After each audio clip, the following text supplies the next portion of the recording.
Buenos días, amados hermanos. Señor les continúe bendiciendo.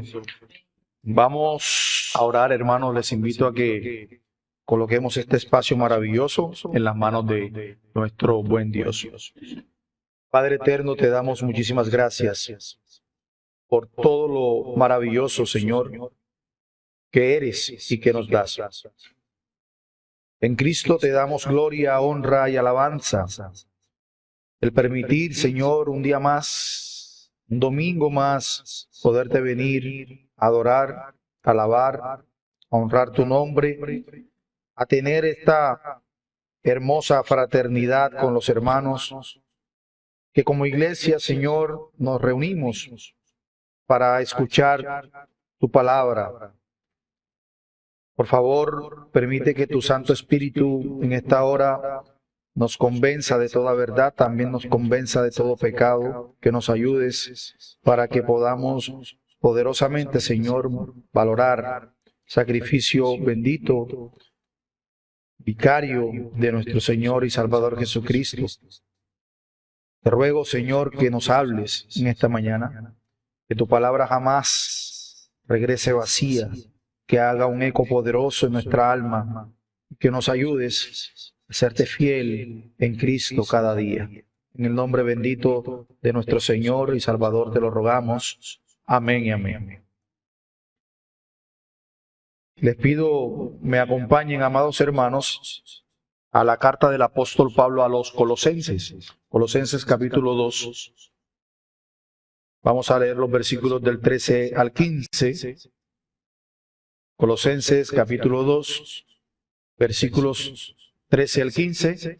Cuando lo tenga puede colocarse sobre sus pies. Leo para ustedes la bendita palabra del Señor.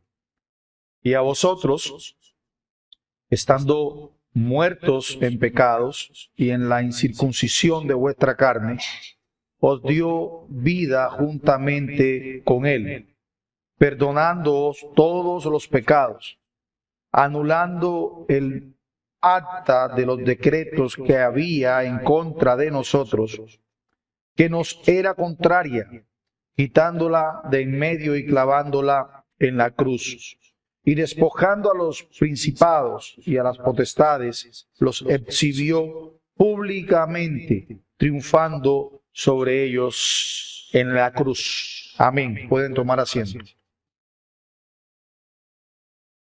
Como bien saben, hoy celebramos la Cena del Señor. Debemos tener siempre muy presente cuando participamos de esta ordenanza maravillosa. En primer lugar, que esta ordenanza, hermanos, no es un velorio para lamentar. No es un velorio donde entramos a lamentarnos, sino que es la Cena del Señor un memorial para festejar, para celebrar.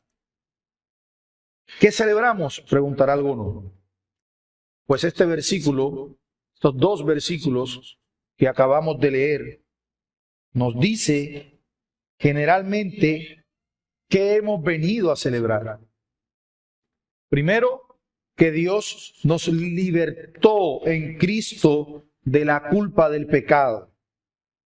Y también que Dios nos libertó en Cristo de la esclavitud del pecado. Entonces Dios nos perdona en Cristo nuestros pecados y también nos liberta de la esclavitud del mismo. En la mañana de hoy vamos a considerar, a la luz de estos dos pasajes, cómo el sacrificio expiatorio y vicario de nuestro Señor Jesucristo en la cruz del Calvario logró para todos aquellos que estamos en Él, a todos aquellos que creemos en Él, perdón para siempre de nuestros pecados y liberación de la esclavitud del mismo. Por ende, mi sermón lo he titulado Libres y perdonados en Cristo. Y vamos a desarrollarlo bajo dos encabezados extraídos de los dos textos. Primero, Dios en Cristo perdona nuestros pecados, versículos 13 y 14. Y en segundo lugar, Dios en Cristo nos liberta de la esclavitud del pecado, versículo 15. Esos van a ser nuestros dos encabezados en la mañana de hoy, amados hermanos. Así que sin más preámbulos, analicemos nuestro primer punto. ¿Cómo así que Dios en Cristo nos perdona de nuestros pecados? Leamos una vez más los versículos 13 y 14. Dice el apóstol Pablo: y a vosotros, estando muertos en pecados y en la incircuncisión de vuestra carne, os dio vida juntamente con él, perdonándoos todos los pecados, anulando el acta de los decretos que había en contra de nosotros, que nos era contraria, quitándola en medio y clavándola en la cruz. Recuerden que antes de este pasaje el apóstol Pablo está hablando de lo que simbolizaba precisamente el bautismo, cuando le explica a los colosenses que ese símbolo maravilloso de sumergirse y ser levantado en las aguas cuando se es bautizado, simbolizaba precisamente esa muerte y esa resurrección en Cristo Jesús. La pregunta más importante en ese versículo es: ¿qué es el perdón?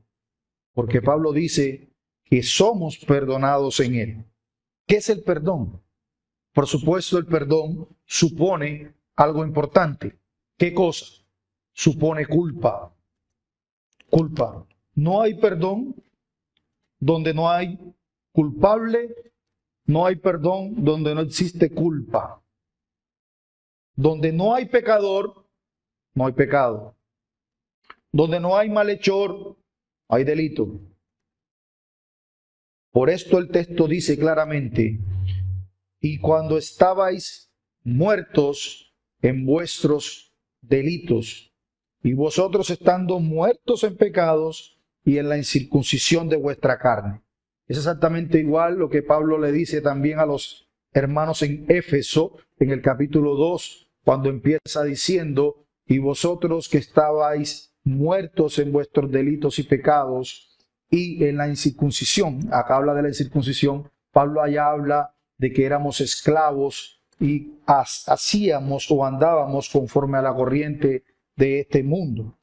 Así que el perdón, entonces, hermanos, supone culpa, pero adicionalmente el perdón también supone gracia. El perdón no exige un pago o un ajuste por el delito que se ha cometido. De otro modo, ya no sería perdón. El perdón, por lo que supone, entonces, es que un regalo también inmerecido. Un regalo inmerecido. Porque si aquel que recibe la afrenta paga según esa afrenta, por supuesto, tendría que ser visto de otra manera, no como perdón. Ahora, ¿cuál es el regalo? ¿Cuál es el regalo? El delito o pecado, dice la Escritura, es borrado. Es borrado. Esta es la idea, incluso, que tenía el salmista cuando expresa en el Salmo 113, en 103, versículo 12, cuánto está lejos del oriente del occidente, hizo alejar de nosotros nuestras rebeliones. Exactamente lo mismo testifica el profeta Isaías. En Isaías capítulo 43, versículo 25, cuando dice: yo soy el que borro tus rebeliones por amor de mí mismo. Por amor de mí mismo, dice el Señor. Y dice además: y no me acordaré de tus pecados. No es como nosotros, que muchas veces decimos perdonar, pero vivimos todo el tiempo recordando aquel mal que se nos hizo. El Señor no es como nosotros. El Señor dice: yo soy quien los borro y te garantizo que no me acordaré más de ellos. No te viviré recordando todo ese mal que hiciste. Es por esto el llamado al arrepentimiento siempre fue una de las características de la predicación de los apóstoles en la iglesia primitiva y siempre debe ser una prioridad en nuestra predicación, el llamado al arrepentimiento. Por eso, cuando encontramos el discurso, por ejemplo, del apóstol Pedro, allá en el pórtico de Salomón, que encontramos registrado en Hechos de los Apóstoles, en el capítulo 3, versículo 19, Pedro dice: así que arrepentíos y convertíos para que sean borrados vuestros pecados, para que vengan de la presencia del Señor tiempos de refrigerio. Entonces noten, para poder ser borrados esos pecados, se necesita ¿qué? Arrepentimiento. Y por supuesto eso supone ¿qué? Lo que decíamos, culpa. Así que el perdón es entonces, hermanos, como lo ha definido un siervo del Señor en el pasado, la renuncia al derecho de una compasión equitativa, de una compensación equitativa. Y esto es sencillamente asombroso y por supuesto digno de celebrar. Entonces, ¿qué celebramos en la cena del Señor? Celebramos el hecho de que aunque estábamos muertos en delitos y pecados, Dios, el soberano del universo, renunció a su derecho a que Él compensara o pagara de manera equitativa o justa por nuestra transgresión, por nuestra rebelión. Pero entonces, la pregunta es, ¿cómo lo hizo? ¿Cómo lo hizo? ¿Cómo fue que nos perdonó? Podemos decir o explicarlo en dos formas. Una negativa, diciendo pues que Dios nos perdonó, o no, más bien, Dios no nos perdonó por medio del ajuste de cuentas. Dicho de otro modo, no fue que Dios tomó nuestras buenas obras y las puso en un platillo o en aquella balanza que usan los abogados, recuerden, en sus oficinas tienen una imagen con una balanza. Dios no puso en esa balanza, hermanos, nuestras buenas obras y luego tomó nuestras malas obras y las puso del otro lado para ver cuál pesaba más. Aunque algunos piensan hoy en día, y lo triste es que dentro de la iglesia, algunos piensan que el gran juicio, ese gran día, las cosas serán así. Piensan que los pecados aquel día se pondrán en contraprestación a las buenas obras y que Dios, que es justo, pues juzgará según haya sido el peso mayor. Hermanos, aquellos que piensan que los pecados son borrados y que las buenas obras pesan más en la balanza, no han entendido el Evangelio. Eso es algo insostenible. Por un lado, no importa cuántas buenas obras hemos hecho,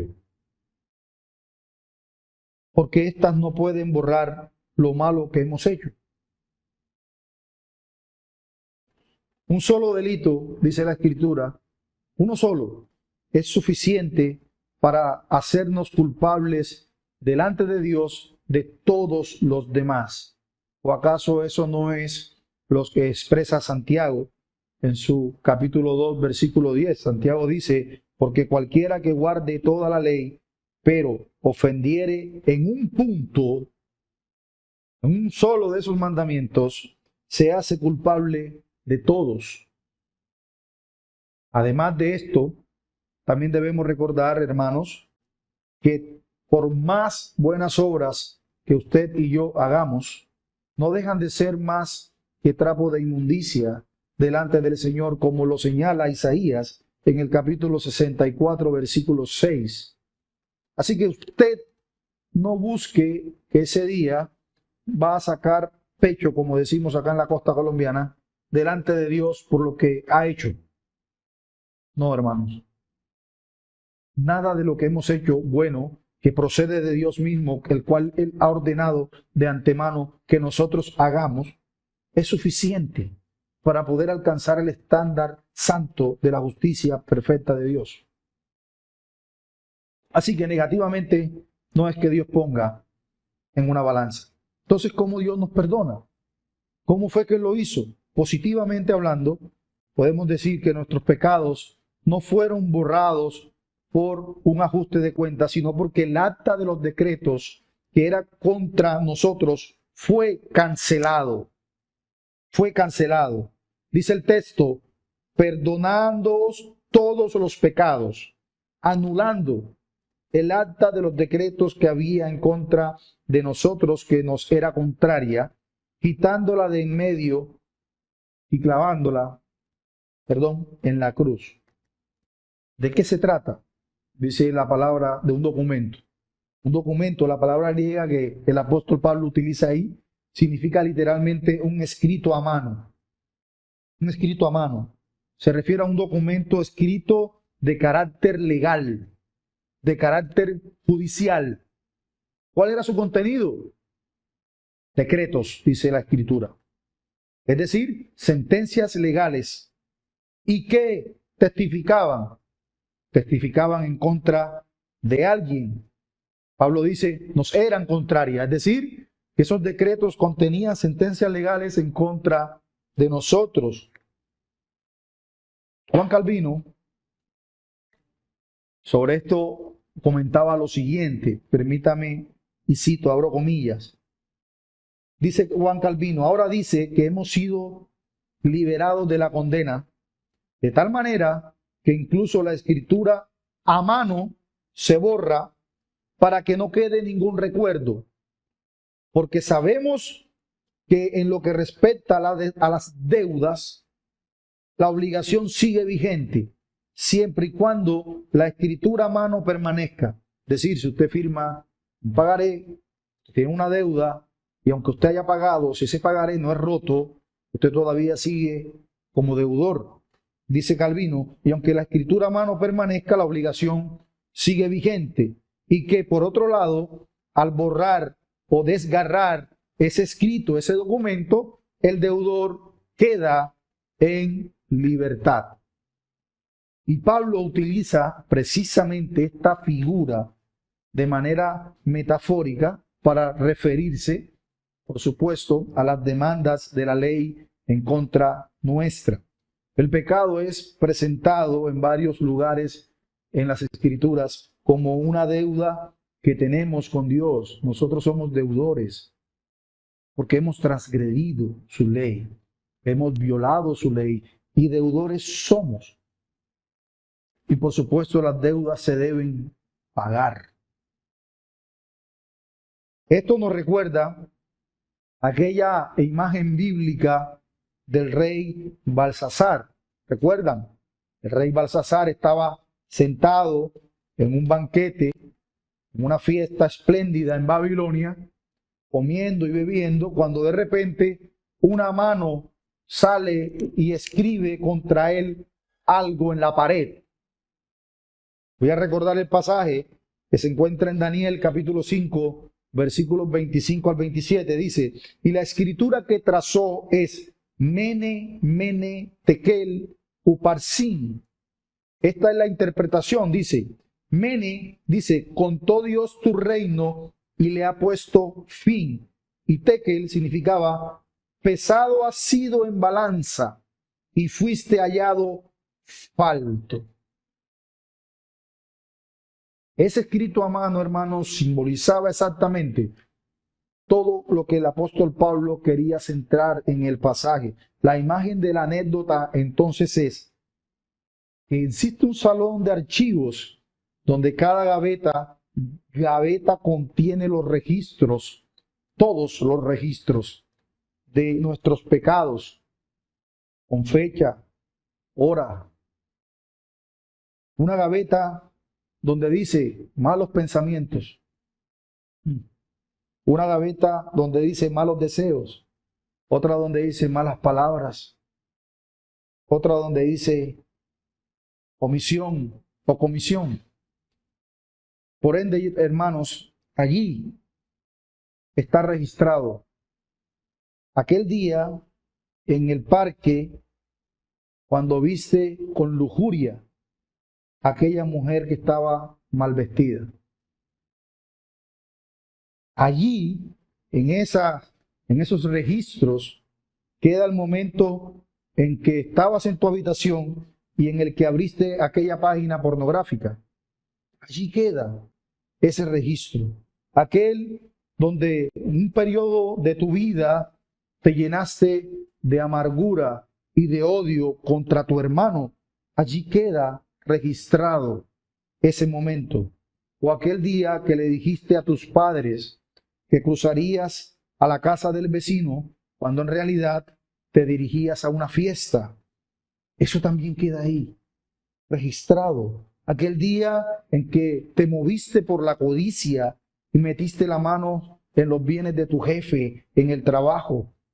Ese día también queda registrado. O aquel día en el curso en el que usaste una palabra corrompida para poder pasar como una persona bien, genial, ante todos. No, porque como los demás usan vulgaridades, yo no iba a pasar como el raro, entonces yo también usé vulgaridades. Ese día también queda registrado en ese mismo. O aquel día lluvioso en el que te acostaste con una mujer que no era tu esposa. O con aquel día que te acostaste con aquel hombre que no era tu esposo.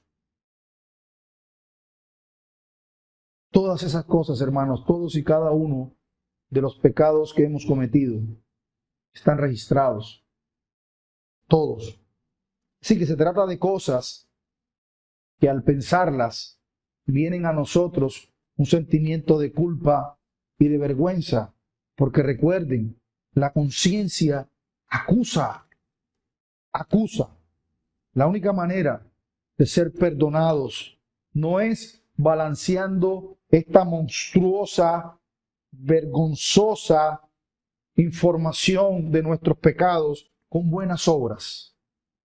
No, sino anulando todos esos actos legales, todos esos registros que están en nuestra contra, todos aquellos registros donde en detalle están todos y cada uno de los pecados que hemos cometido.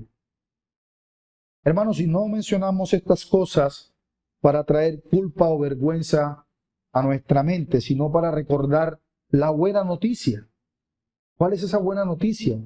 De que todos esos registros de cada minuto de tu vida que pecaste, todas esas actas que testificaban contra tuya, fueron canceladas.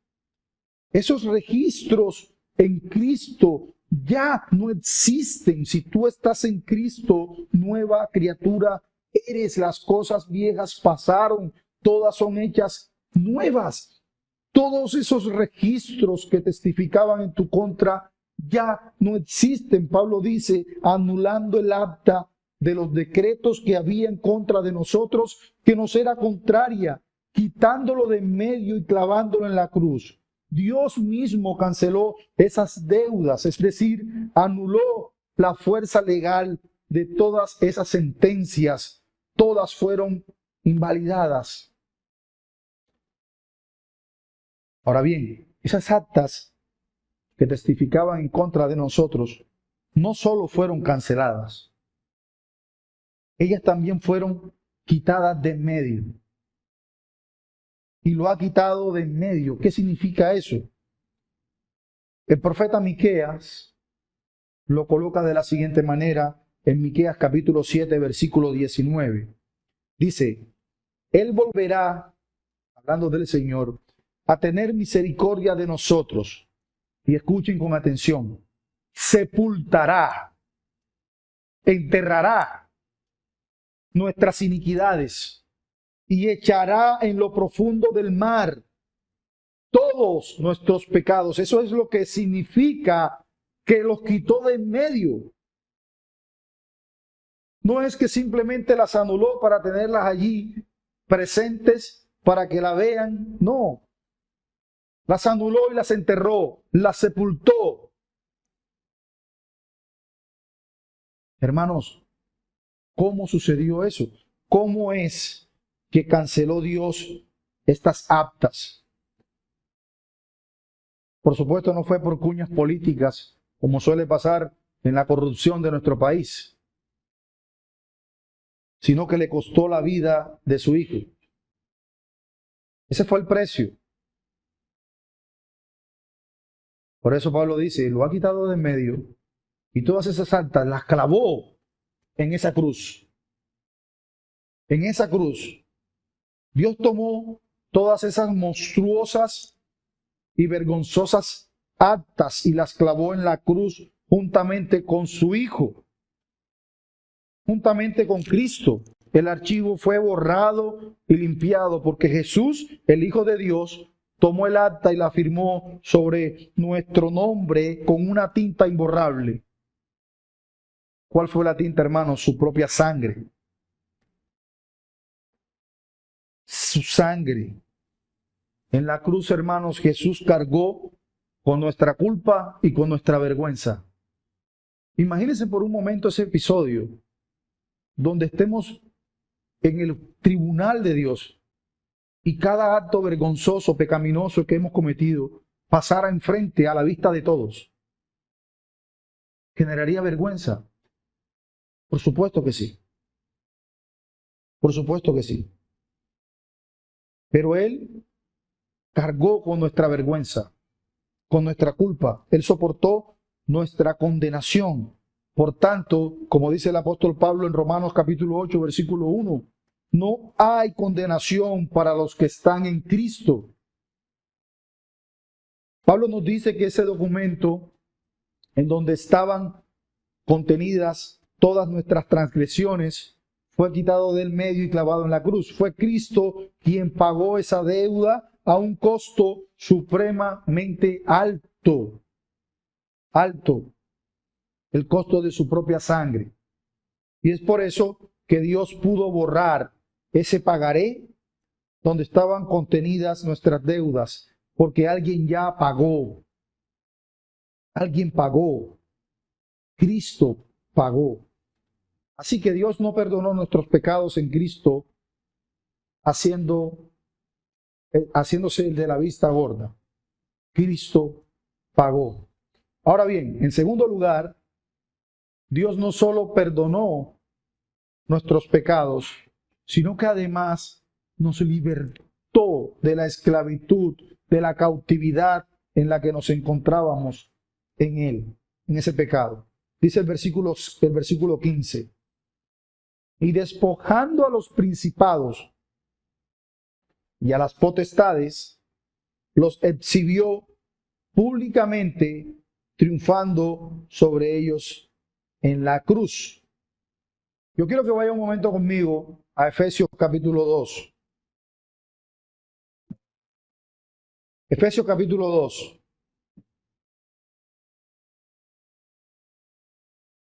Versículo 1.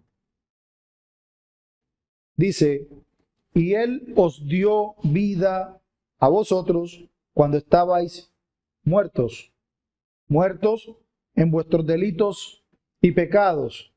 Noten, en los cuales anduvisteis en otro tiempo, siguiendo que la corriente de este mundo, conforme a quién, conforme al príncipe de la potestad del aire, el espíritu que ahora que opera en los hijos de desobediencia, entre los cuales también todos nosotros, y Pablo, noten cómo claramente empieza hablando de ustedes y luego se incluye. Pablo dice, y todos nosotros vivimos en otro tiempo, ¿en qué?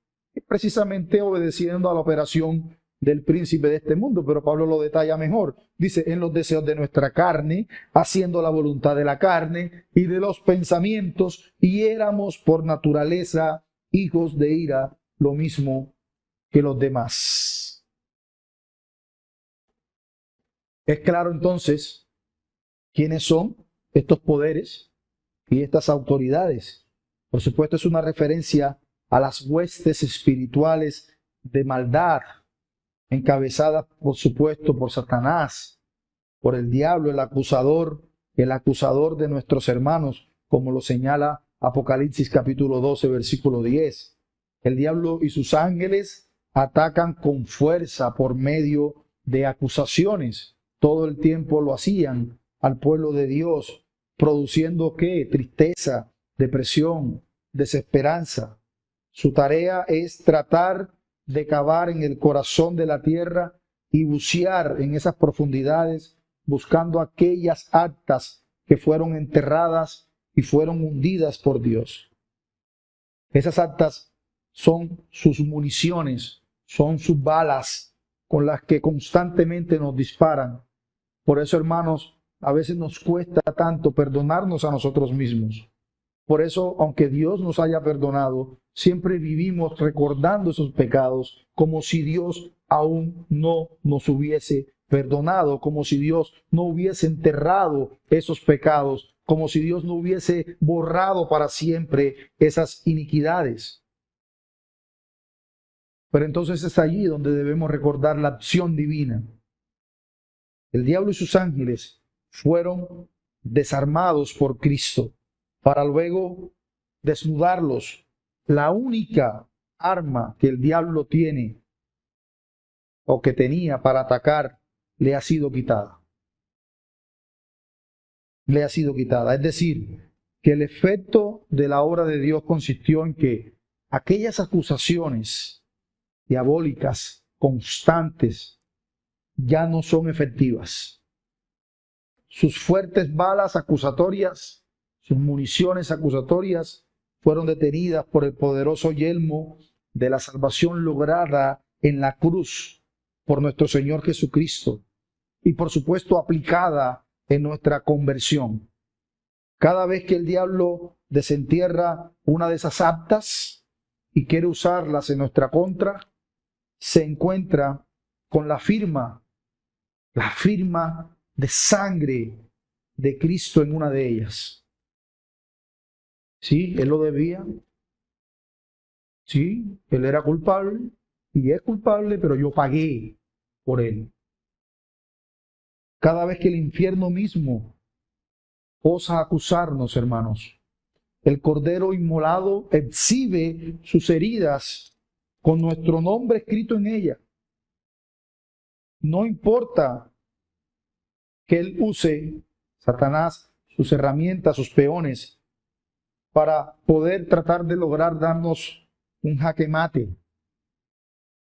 El pecado, el infierno y la muerte fueron aplacados, destruidos por Cristo, por la resurrección de Cristo.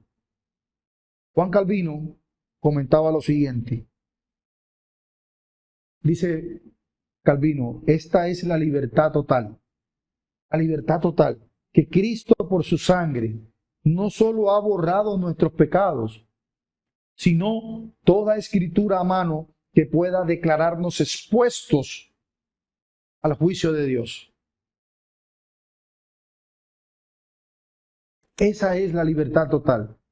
No solo fuiste perdonado, sino que toda la evidencia que estaba en tu contra fue destruida. Y eso es razón suficiente para darle gloria, honra y alabanza a Dios. Por eso celebramos.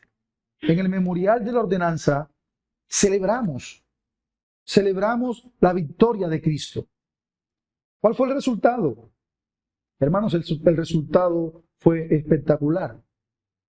Al desarmar estas potestades de maldad, nuestro Señor Jesucristo hizo de ellas un espectáculo público.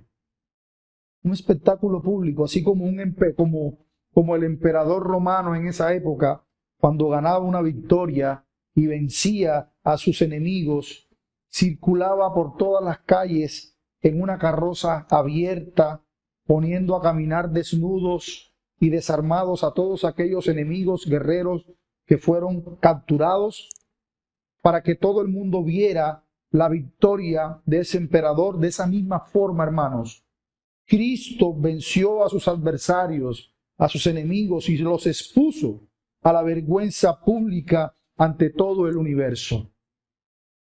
Lo glorioso en todo esto es que esa victoria, hermano, también es tuya y mía si estamos en Cristo. Voy a leer, y yo quiero que vayan conmigo a Apocalipsis capítulo 12, versículo 10.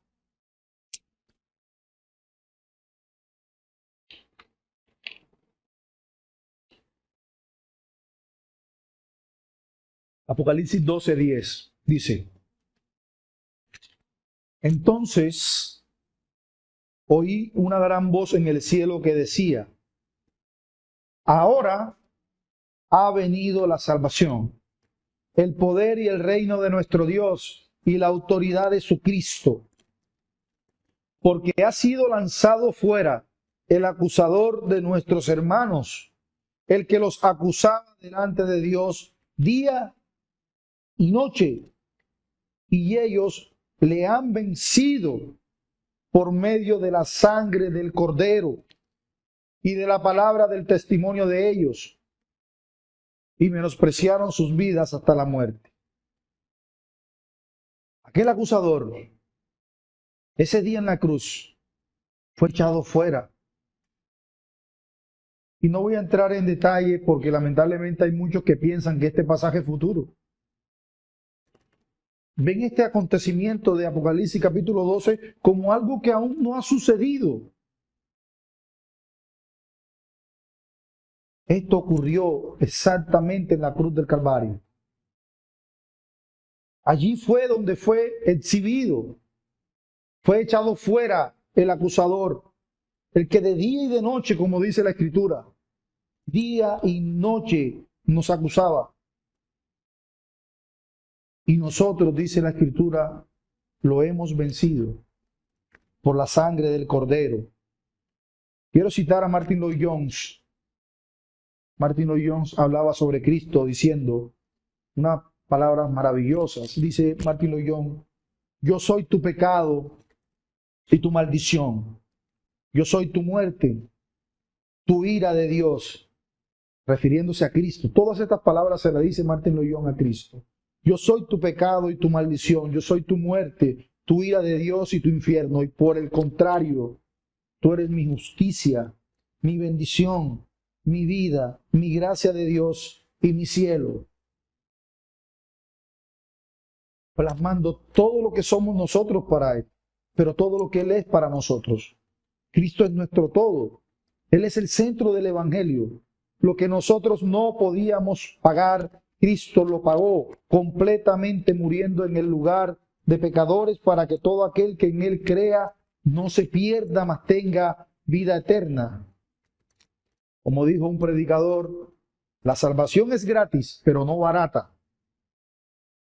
Es gratis, pero no barata. Es gratis porque alguien ya pagó por ella.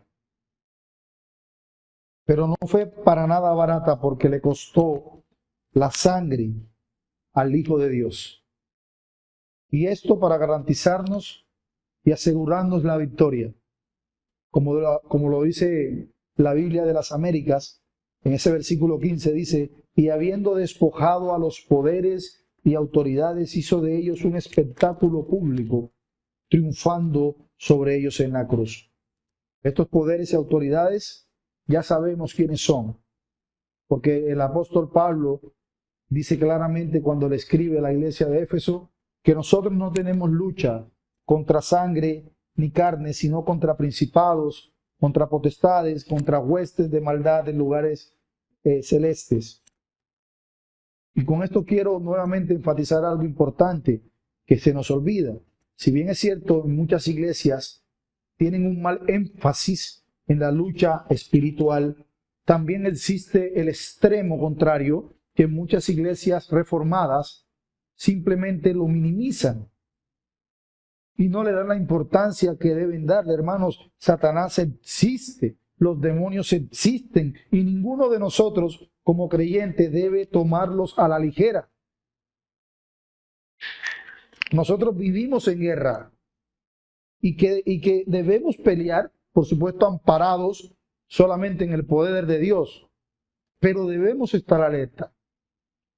Lo que Pablo nos dice en el verso 15 es que Satanás ya sufrió una derrota humillante y definitiva, pero eso no nos exonera de que debemos tener muchas peleas.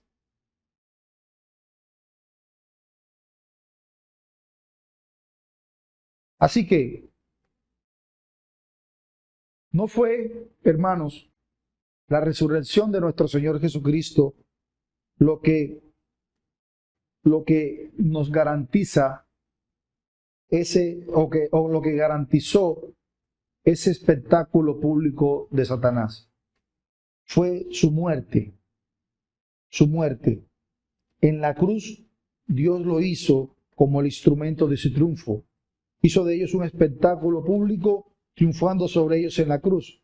La cruz es ese emblema de desastre y muerte para los de la época, donde eran sentenciados, como decíamos en el último sermón, los peores criminales, y donde Satanás y sus demonios pensaron haber derrotado a Cristo.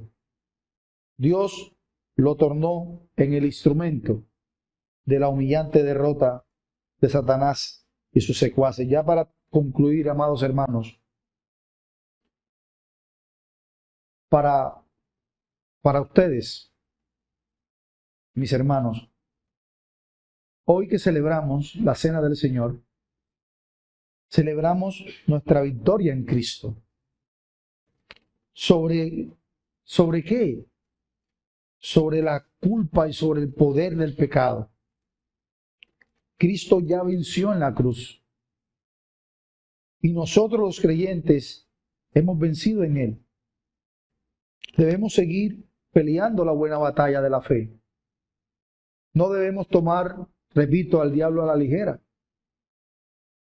Pero debemos pelear con la conciencia de que nosotros estamos del lado del que ya venció. Nosotros somos más que vencedores por medio de aquel que nos amó. Cristo, en el cual tenemos completa salvación. Y hoy que nos sentaremos una vez más a su mesa, celebramos con gozo y júbilo su victoria, porque por su gracia nos ha hecho partícipes de la misma. Ofrecemos testimonio, hermanos, que el sacrificio de Cristo fue completo, que es el único sacrificio que quita el pecado y que es el único medio que nos hace perfectos. Pero también debe afectarnos como creyentes, mientras cada uno siempre tomamos el tiempo de examinar nuestro corazón, arrepintiéndonos de nuestros pecados y buscando siempre la justicia perfecta de Cristo. Es un ejercicio que no debemos jamás dejar de hacer. Como creyentes tenemos esa responsabilidad. Ahora bien, para los amigos, para los no creyentes, no importa el tamaño de tus pecados, no importa del tamaño del archivador donde estén guardados todos tus pecados. Te aseguro que la gracia y la misericordia de Dios en Cristo hará que tu inmenso historial de pecado parezca una caja de fósforos. Ven a Cristo en arrepentimiento y fe. Solo en Él hay salvación. En Él encontrarás vida eterna y perdón a tus pecados. Voy a terminar con la lectura del Salmo 103. En el versículo 10 dice: no nos ha tratado según nuestros pecados, ni nos ha pagado conforme a nuestras iniquidades. Porque como están de altos los cielos de sobre la tierra, así es de grande su misericordia para los que le temen. Como está de lejos el oriente del occidente, así lejos de nosotros nuestras transgresiones. Amén. Bendito Señor, te damos gracias por tu palabra. Te rogamos que en Cristo continúes, Señor, ayudándonos en nuestro peregrinar, perseverando, Señor, con gozo. Hoy que hemos escuchado tu palabra, que tú nos has recordado nos has traído a la memoria lo maravilloso que Cristo hizo por nosotros en la cruz del Calvario. Nos has recordado que hemos sido perdonados y libertados del pecado por su obra vicaria en la cruz. Queremos darte gracias y queremos suplicarte que por favor cada palabra tuya quede escrita en nuestros corazones para que reflexionemos diariamente en ellas y podamos ponerla por obra, Señor, buscando agradarte, no porque nuestras obras, oh Señor, alcancen tu estándar, porque ya esa obra perfecta la concluyó Cristo, sino porque queremos, Señor, parecernos a Él y queremos agradarte. Oh Señor, haz de nosotros un instrumento de tu gloria. Permítenos en esta hora que vamos a participar de tu ordenanza, el poder ser saciados de ti. Que tú, Señor, llenes nuestras almas, que tú llenes nuestros corazones, que tú nos ayudes. Oh Señor, porque somos débiles, porque somos frágiles, porque te necesitamos. Todo esto te lo imploramos en el nombre bendito de nuestro Señor y Salvador Jesucristo, que vive y reina por los siglos de los siglos. Amén y amén. Les invito ahora, hermanos, que pasemos a la ordenanza de la cena del Señor, por lo que le suplico a los hermanos encargados, vayan pasando por los puestos para tomar los elementos.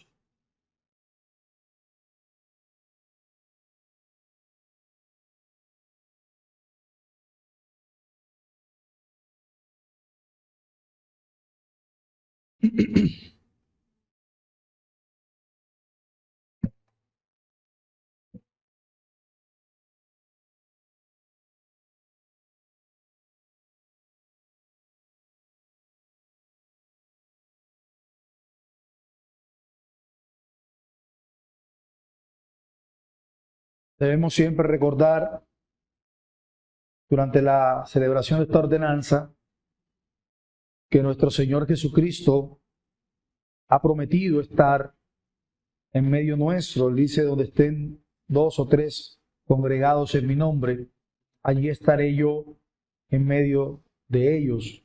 Por lo que recordemos que nuestro Señor Jesucristo está en este lugar y toda la reverencia de nuestra parte hacia Él. Debemos recordar, hermanos, la institución de la Cena del Señor. La encontramos registrada en Mateo capítulo 26 y dice el evangelista que mientras comían, Jesús tomó pan y habiendo bendecido, lo partió y dándoselo a los discípulos dijo, tomad, comed, esto es mi cuerpo. Y tomando una copa y habiendo dado gracia, se la dio, diciendo, bebed todos de ella, porque esto es mi sangre, sangre del nuevo pacto, que es derramada por muchos para el perdón de los pecados. Y dice el versículo 29, gracias hermano, y os digo que desde ahora no beberé más de este fruto de la vid hasta aquel día cuando lo beba de nuevo con vosotros. Gracias. En el reino de mi Padre. Y después de cantar un himno, salieron de allí al monte de los olivos. Como ven, hermanos, los evangelios relatan la institución de la Cena del Señor. Sin embargo, en los evangelios no encontramos un poco más de detalle con relación a la celebración de esta ordenanza. Pero sí, en 1 Corintios, capítulo 11, versículos del 27 al 29, encontramos no solo detalles, sino una serie de advertencias sobre ella.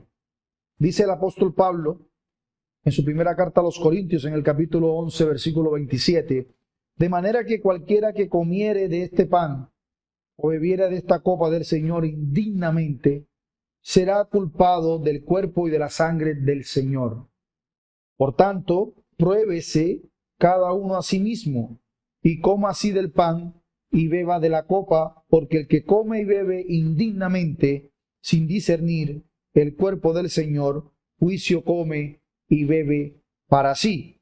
Y hemos aclarado qué significa comer indignamente o participar indignamente de la cena del Señor. Lo hemos explicado muchas veces, pero lo vamos a seguir explicando.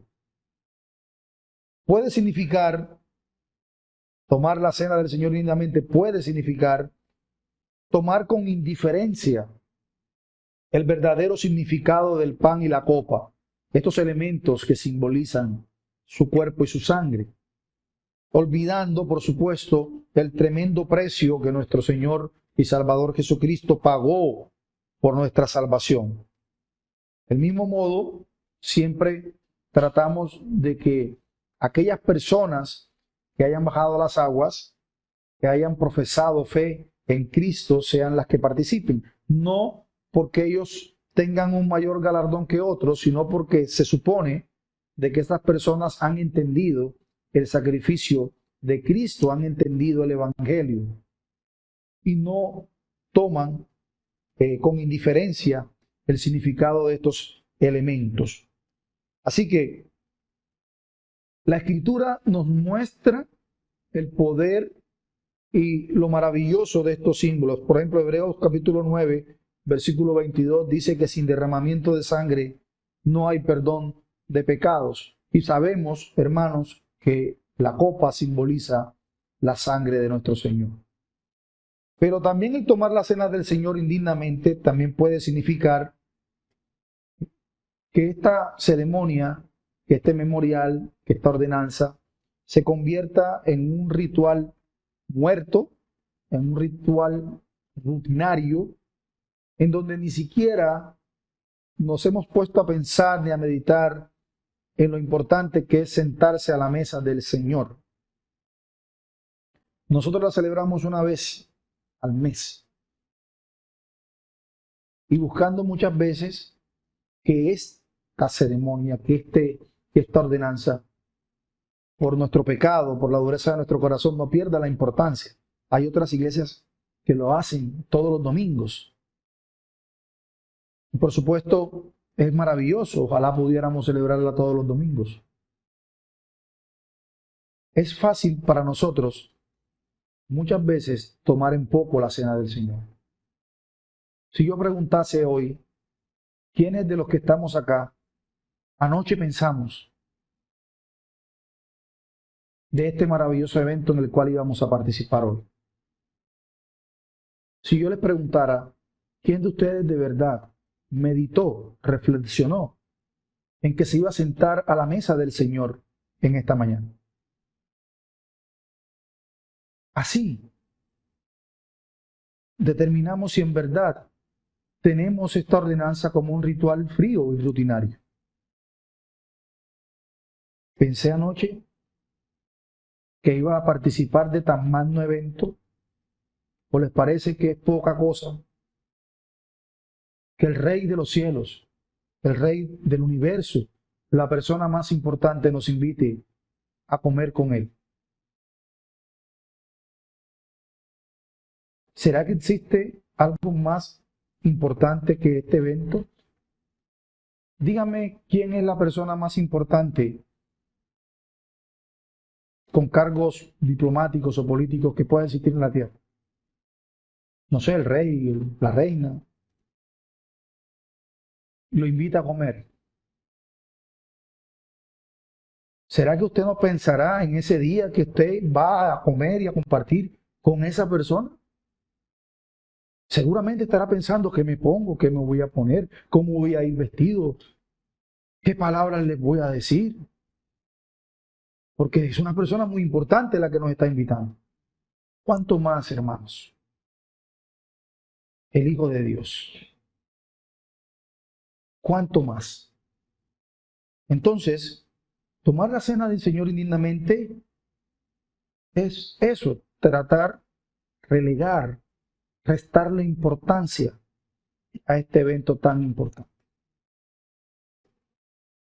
Pero tomar la cena del Señor o participar de la cena del Señor indignamente también puede significar pretender venir a la mesa del Señor con pecados sin confesar.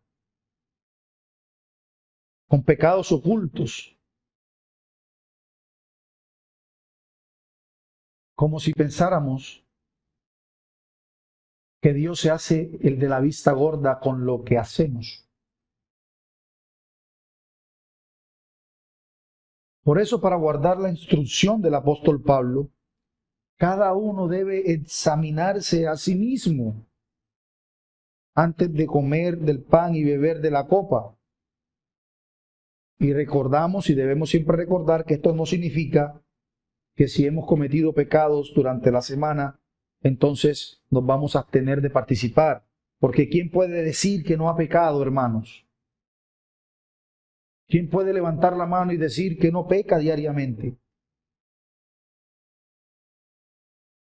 De hecho, dice el apóstol Juan en su primera carta, en el capítulo 1, versículo 8, si decimos que no tenemos pecado, nos engañamos a nosotros mismos y la verdad no está en nosotros.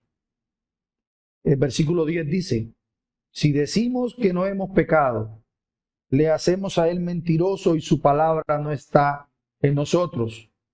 De manera que no significa que no hayamos pecado, más bien apunta a que confesemos nuestros pecados para que luego podamos participar. Recuerden lo que dice Proverbios, capítulo 28, versículo 13. El que encubre sus pecados no prosperará, mas el que los confiesa, se aparta, hallará misericordia. Lo mismo dice el apóstol Juan, más adelante en el versículo 9 del capítulo 1 dice, si confesamos nuestros pecados, Él es fiel y justo para perdonar nuestros pecados y para limpiarnos de toda maldad. Así que, hermanos, lo hemos visto en el sermón. Abogado tenemos. Ya Él, las actas judiciales que si residían en nuestra contra fueron destruidas, fueron pagadas. Pero eso no significa entonces que como Él cogió nuestras transgresiones y nuestros pecados y los enterró en lo más profundo del mar, los sepultó, entonces eso me da el derecho de pecar y vivir pecando y no arrepentirme de mis pecados. Así que, abogado tenemos, vayamos al Señor en arrepentimiento y confesemos allí, en su puesto, en su lugar, nuestros pecados. Y luego sí, participemos de la ordenanza con gozo, con gratitud, confiando de que por supuesto hemos recibido del Señor el perdón. Oremos, hermanos.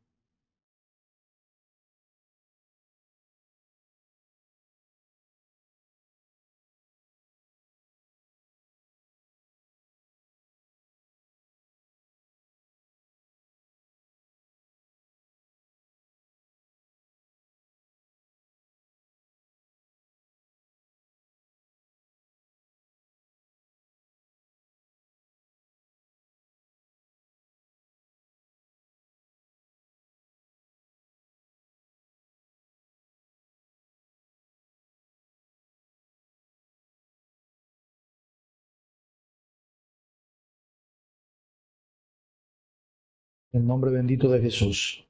Amén. Habiendo dicho esto, hermanos, ¿todos tienen elementos? Dice el apóstol Pablo en 1 Corintios capítulo 11, versículo 23. Porque yo recibí del Señor lo que también os he enseñado, que el Señor Jesús, la noche en que fue entregado, tomó pan, y habiendo dado gracias, lo partió y dijo, tomad, comed, esto es mi cuerpo, que por vosotros es partido. Haced esto en memoria de mí. Le pido el favor a nuestro hermano pastor Alex Hernández, que por favor se coloque sobre sus pies y ore y le dé gracias al Señor por el pan.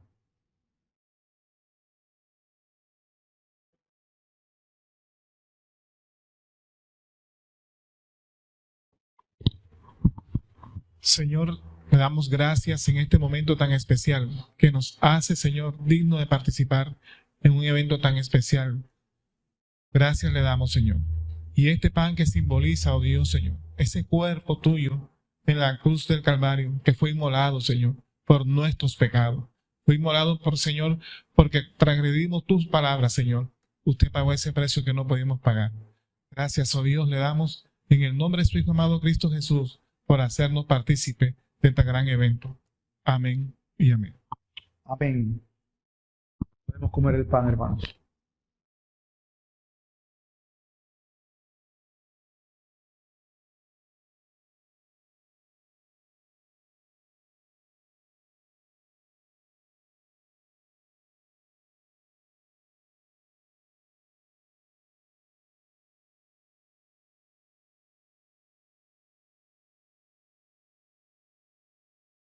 Bendito Señor. Asimismo, tomó también la copa después de haber cenado, diciendo: esta copa es el nuevo pacto en mi sangre. Haced esto todas las veces que la bebiereis en memoria de mí. Pido el favor a nuestro amado pastor Pedro que por favor ore, de gracias al Señor por la copa. Amado Padre Celestial, hoy agradecidos estamos contigo, Señor. Gracias, amado Dios, por enviar a tu Hijo en sustitución nuestra. Gracias por esa obra misericordiosa, bondadosa y llena de gloria, en la cual tu Hijo derramó su sangre en favor nuestro. Gracias, amado Dios, por esta oportunidad que nos das de acercarnos a tu mesa, de participar de esta ordenanza y beber el vino que representa esa sangre misericordiosa que nos hizo tus hijos y que por ella hoy podemos decir: Abba Padre. Gracias te damos, Señor, porque tú has sido demasiado bueno. En el poderoso nombre de Jesús te agradecemos. Amén y amén. Amén. Pueden tomar de la copa, hermanos.